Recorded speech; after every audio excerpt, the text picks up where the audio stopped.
Last summer, I went on Craigslist to look for a car. I'd been driving a pretty old car for the last 2 years, and when it started to have problems, I took it to a mechanic to find out it needed quite a few repairs, and at that point, it just wasn't worth it. I sold the car for what I could get for it, and luckily, I had some money saved up. In the past, I'd always bought my cars on Craigslist. I got them used from other people, and was able to get some pretty good deals that way. I was looking for another used car, but obviously something newer and more reliable than my previous one. After a few days of looking and borrowing one of my parents' old cars, I found one that I thought was really nice and was a good deal.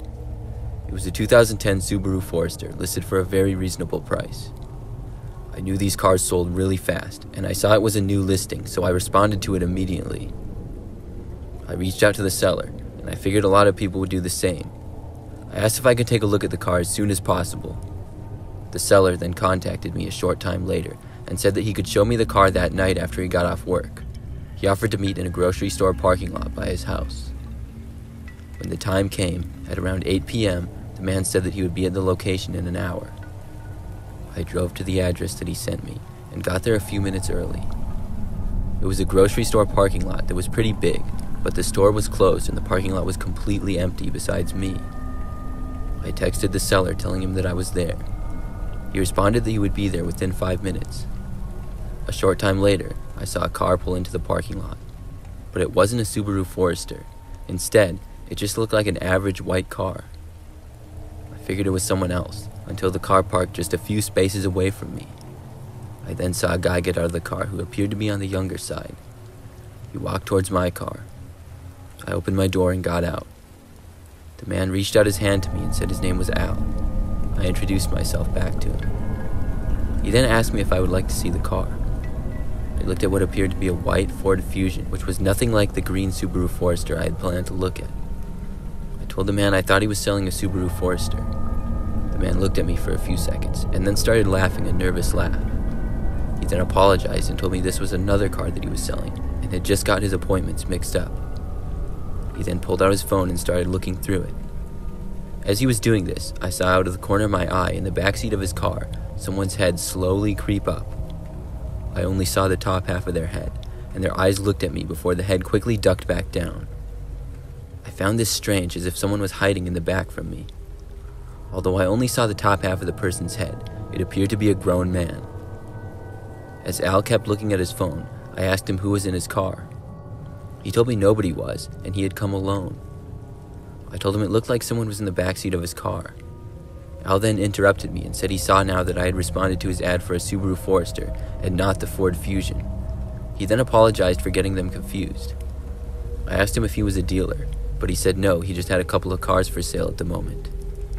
By this time, I was feeling sort of weirded out, and being in a quiet parking lot at night didn't help. Al then asked me if I was interested in looking at the Ford Fusion anyways. He started trying to sell me on the car, saying that he would give me a great deal and that I could even test drive it. It really wasn't what I was looking for though, and I told him no thanks. I then told Al once again that I was sure I saw someone in his back seat. Al then walked over to his car and got inside. I saw him look in the back, and then he rolled down his passenger window and said to me, "Nobody's in there." Then he drove away without saying another word. I then got back into my car and drove home. After getting home, I realized just how weird of a situation it was. Al seemed really suspicious to me, like he was hiding something, and I didn't know what was going on. When I went to look at the Craigslist listing again, it was gone. The next day, I decided to report the whole encounter to Craigslist. To this day, I don't know who the guy in the backseat of the car was. If it was some sort of setup to rob me or something like that, I don't know. But the fact that the Al guy seemed to have multiple listings scares me and makes me think if he was planning to rob me or something, he was going to do it to multiple people.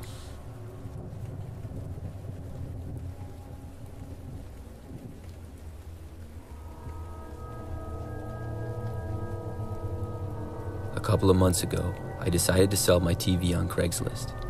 I had just gotten a new 65-inch TV and had a 55-inch one that I had previously used.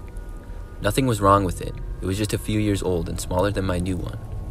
I didn't really have the space to keep it in my house, with it being rather large, and I thought I could sell it.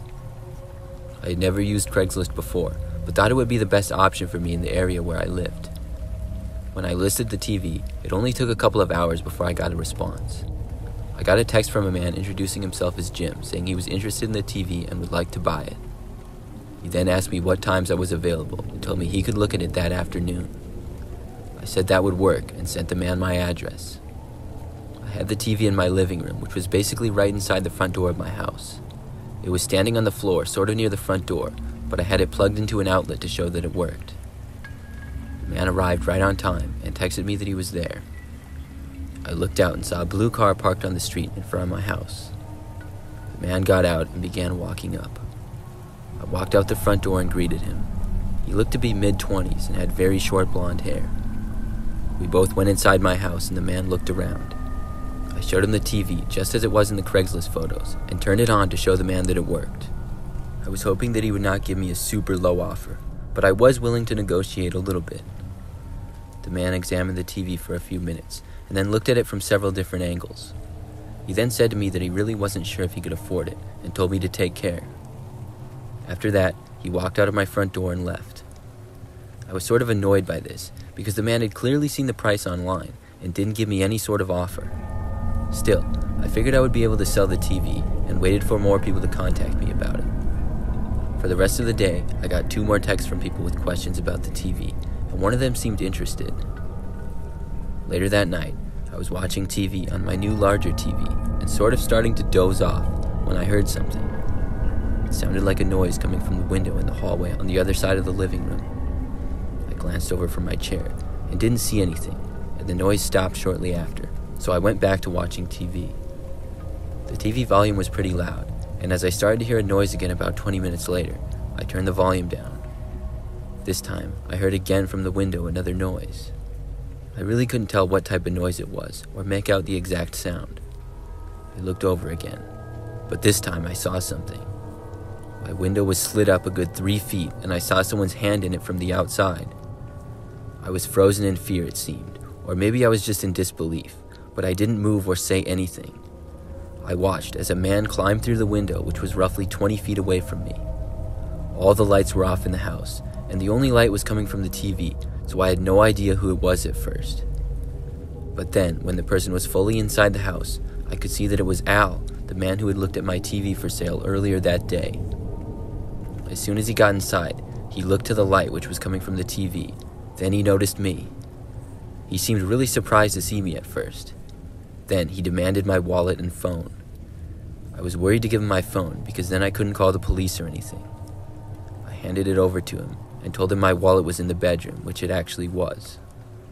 He asked me where the bedroom was, and I told him. He told me not to move at all, and he backed away facing me towards my bedroom. He didn't appear to have a weapon or anything, but I wasn't going to risk it. I told him I wouldn't move, and Al then asked me where in the bedroom my wallet was located. I told him it was on my nightstand, and then I watched him go into the room and turn the lights on. That's when something in me just decided to run. I ran to the kitchen, which was in the opposite direction, and then quickly opened the sliding glass door which led to the backyard. From there, I ran as fast as I could to a neighbor's house who I was friendly with. I pounded on their door for a good 20 seconds before they opened up and let me inside. From there, I used their phone to call the police.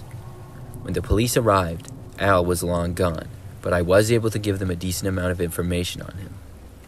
He had stolen my wallet, phone, and TV I had for sale, as well as a couple of other valuable items I had. As a lesson from this, I would recommend anyone selling on Craigslist should not give out their address, but instead meet in some sort of public location.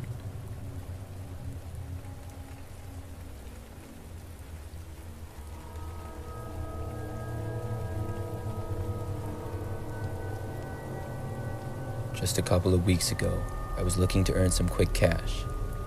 I'm a college student and was short on money at the time.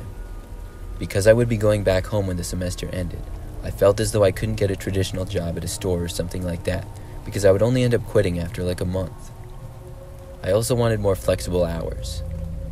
I went on Craigslist and found a section where you could do jobs for people, like help them move or do yard work, things like that. I saw an ad that had very recently been placed for someone asking for someone to clean their gutters. They said they were paying $100 for someone to clean their gutters. The ad said the job would only take a couple of hours and ladders would be provided.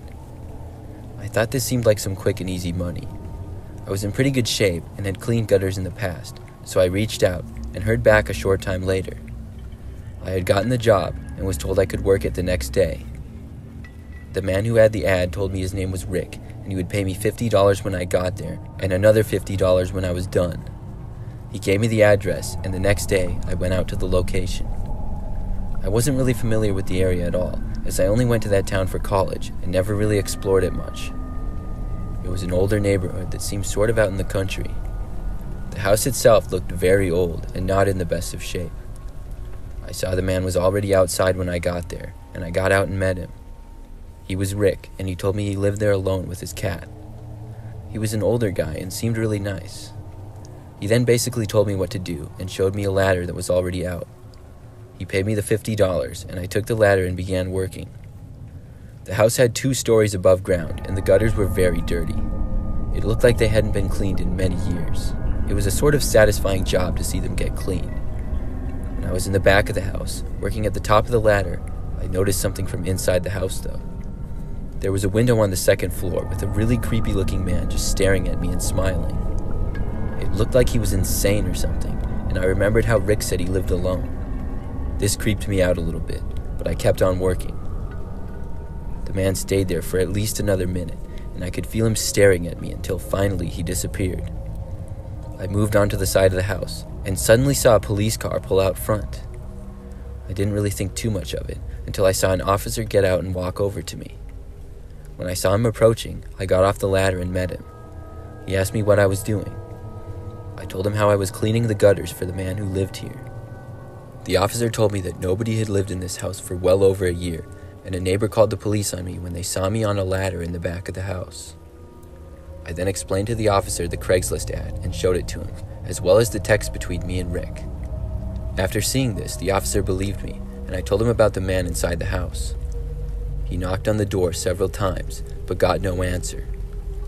Rick was also nowhere to be found, and a car that had previously been in the driveway was gone. I tried to call Rick, but the number he had blocked me. The police officer told me I was in no trouble and should just go home and they would take care of the rest. I went home and never heard anything more about it. To this day, I wonder what exactly was going on there.